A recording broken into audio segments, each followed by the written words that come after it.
जय हिंद, भारत माता की जय। स्वाभिमान की रक्षा में हर शीश समर्पण होगा, याचना नहीं अवरण होगा। भारत ने अपने पूरे शौर्य पराक्रम के साथ आज पहलगाम के हमले के 2 हफ्ते बाद ही पूरी जवाबी कार्यवाही के रूप में भारतीय वायुसेना और हमारी भारतीय सेना ने जो मिलिट्री है और एयरफोर्स है, इनके ज्वाइंट ऑपरेशन ने भारत पाकिस्तान को पहलगाम हमले के जवाबी रूप में 9 स्थानों को पाकिस्तान में और पीओके में टारगेट करके इनके जो भी आतंकी ठिकाने थे उनको पूरी तरीके से नष्टो नाबूद कर दिया है, जिसमें लगभग 60 से 70 आतंकियों के मरने की खबर है और 40 से 50 लोगों की उसमें घायल होने की खबर है। तो इस वीडियो में हम जानेंगे कि इसका ऑपरेशन सिंदूर नाम क्यों रखा गया, कौन कौन सी मिसाइलों के थ्री वहाँ पे अटैक किया गया, उनके जो 9 साइट्स थी और उन 9 साइट्स में जो लगभग 4 से 5 साइट्स पीओके जो कि भारत का हिस्सा है उसमें थी। तो चलिए देखते हैं। तो ऑपरेशन सिंदूर के बारे में हम जानते हैं। ऑपरेशन सिंदूर ऑपरेशन सिंदूर रखने का मुख्य उद्देश्य यही था कि जो इन आतंकियों के द्वारा मारे गए पुरुष थे, जो कि उनके तरफ से उनके सामने मार के मोदी जी को मैसेज पहुंचाया गया था कि जाके मोदी जी से कह देना।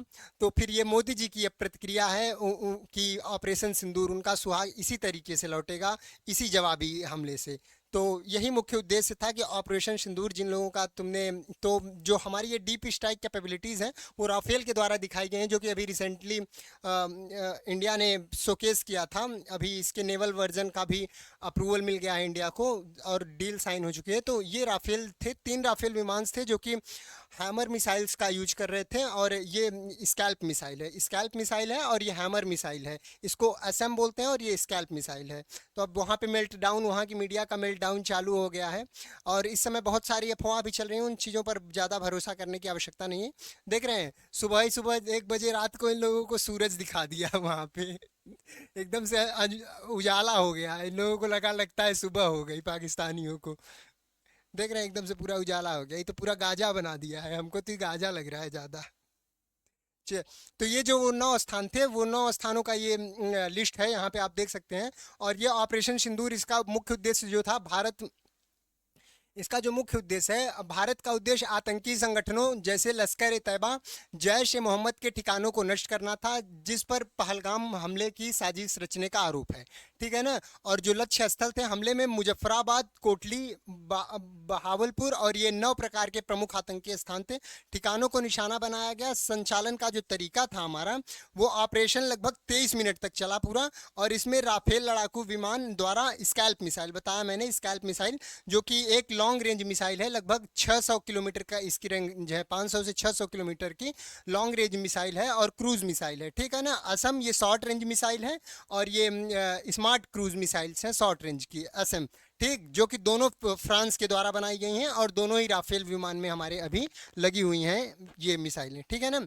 और भारत ने स्पष्ट किया कि उसका पाकिस्तान के सैन्य ठिकानों पर कोई निशाना नहीं बनाया गया, यानी कि पाकिस्तान की जो मिलिट्री इस्टेब्लिशमेंट्स हैं उन पर इंडिया ने कोई टारगेट नहीं किया। ये केवल टारगेट जो लश्कर ए तैयबा और जैश ए मोहम्मद और टीआरएफ के जो कैंप्स हैं वहाँ पे पाकिस्तान को, मात्र उन्हीं को टारगेट किया है, न किसी सिविलियन को, न पाकिस्तान की आर्मी को। लेकिन गलत किया, पाकिस्तान की आर्मी को वहाँ के टारगेट करना चाहिए था ताकि युद्ध की स्थिरता बनी रहे। लेकिन भारत ने ये कहा कि हम एक्सकेलेट नहीं करना चाह रहे हैं, हम बस चाह रहे हैं कि जो जो आतंकी ठिकाने हैं, जो जो ट्रेनिंग कैंप्स हैं, उनको हम नष्ट करेंगे। तो ये 9 ठिकाने थे, आइए उनकी लिस्ट भी आगे दिखाते हैं आपको। निशाना बनाए गए 9 ठिकाने। बहावलपुर, बहावलपुर पाकिस्तान में पड़ता है। बहावलपुर यहाँ स्थित, देखो, मारकाज सुबहान अल्लाह को निशाना बनाया गया, यानी कि ये जो मारकाज जो सुबहान अल्लाह इनका ये है, ये इनका ट्रेनिंग कैंप है। यहीं पे इन लोग आतंकियों को ट्रेनिंग देखते थे, तो उसको बनाया गया निशाना। यहाँ पे जैश ए मोहम्मद का मुख्यालय है, ये देखिए, जैश ए मोहम्मद का मुख्यालय ही सुबह ही उड़ा दिया लगभग 1 बजे रात को।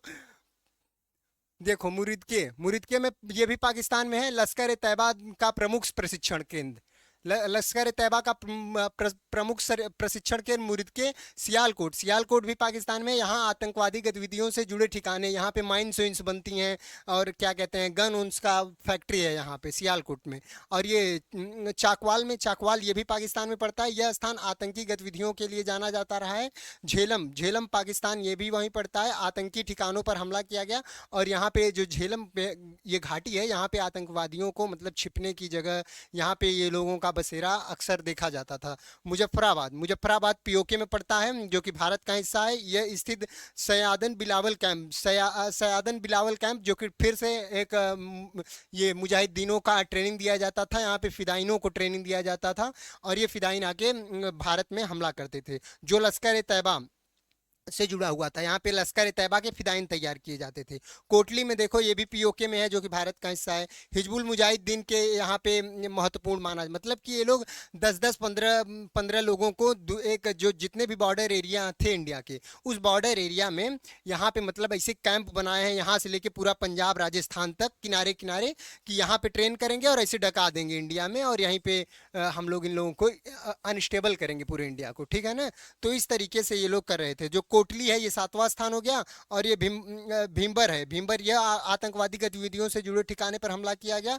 और नीलम घाटी यानी कि ये 9 जगह पर भारतीय वायुसेना ने अपने पराक्रम शौर्य से स्कैल्प मिसाइल और एसएम मिसाइल, जो कि हमारे फ्रांस के द्वारा निर्मित हमारे राफेल विमान में हैं, तो उनके द्वारा किया गया। अब पाकिस्तानियों का रोना धोना चालू हो गया है कि आओ ले जाओ अपने राफेल, ये गिरे हैं वो गिरे हैं। 600 किलोमीटर दूर के रेंज से मारा है इस स्कॉल्प मिसाइल को, दूर दूर तक कोई भनक नहीं। अच्छा ये बताइए, राफेल को अगर मार के गिरा सकते हैं तो फिर मिसाइल को मार के क्यों नहीं गिरा दिए? मतलब अपना मजाक अपने से ही बनवा लेते हैं ये लोग। हताहत 70 से अधिक आतंकी मारे गए, जिसमें से 60 से लोग घायल हैं। और जो राजनीतिक तनाव है इस समय, उसमें पाकिस्तान के प्रधानमंत्री शहबाज शरीफ ने युद्ध की कार्रवाई बताया और जवाबी कार्रवाई की चेतावनी दे दी है। भारत ने इस आतंकी हमले के खिलाफ सटीक और सीमित जवाब कर दिया है। मतलब भारत ने इसको सटीक और सीमित बताया है, लेकिन अगर उधर से एस्केलेट होता है तो भारत भी पीछे नहीं हटेगा। इस बार फुल स्केल की वार होगी अभी तक और वहाँ के जो विदेश मंत्री हैं, विदेश मंत्रालय से लोग, वो भी निकल निकल के भारत के बारे में अब चालू हो गए हैं। और इस समय अफवाह इतनी फैलाई जा रही हैं कि भारत के राफेल को पाकिस्तानी मिलिट्री ने स्ट्राइक डाउन किया। अरे अगर राफेल स्ट्राइक डाउन कर सकते थे तो तुम हमारी मिसाइल काहे नहीं स्ट्राइक डाउन कर लिए? वो भी कर लेते। तो वो उनके बस की बात नहीं थी, एकदम से पूरा राडार उडार का इनका कोई पता नहीं। जब बताओ ब्रह्मोस हमारा गलती से अंदर चला गया, और उसके 3 दिन बाद जब हमारी सेना ने ट्वीट किया कि गलती से चला गया, तब इन लोगों को पता चला कि हमारे अंदर ब्रह्मोस आ गया था। फिर उसको लेके कह रहा था कि हम रिवर्स इंजीनियरिंग करेंगे। अरे साला, खाना नहीं खा पा रहे हो, रिवर्स इंजीनियरिंग करोगे? तो यही स्थिति है इस समय पूरे इस पाकिस्तान और ये पीओके के इस पूरे बॉर्डर एरिया पर। इस समय हैवी सेलिंग्स हो रही है, वहाँ पे गोली यहाँ चलाई जा रही है, जिसमें भारत की तरफ से भी जवाबी कार्रवाई प्रारंभ है। और जो भी इस पर प्रमुख अपडेट आती है, अभी मैंने कल ही इस पर एक सेशन किया था, जिसमें मैंने बताया था कि युद्ध के नए आसार दिख रहे हैं। तो युद्ध के निश्चित ही नए आसार दिख रहे हैं। अगर पाकिस्तान ने जवाबी हमले में कार्रवाई बड़ी की तो फुल स्केल वॉर होने वाली है, और पूरी तरीके से ये मामला एस्केलेट होने वाला है। भारत के जो सभी विपक्ष लोग हैं, उन्होंने भी भारतीय सेना पर गर्व करते हुए भारत की सेना और पराक्रम को सहमति दी है। और विदेश में भी इसको बस यही कहा गया है कि हम चाहते हैं कि इसको शांति से और इसको डीस्केलेट किया जाए। तो चाहते रहिए, हमें जो करना है, इस नए भारत को जो करना है, वो भारत करके रहेगा। तो ठीक है, धन्यवाद, जय हिंद, भारत माता की जय। मिलते हैं नए किसी अपडेट के साथ।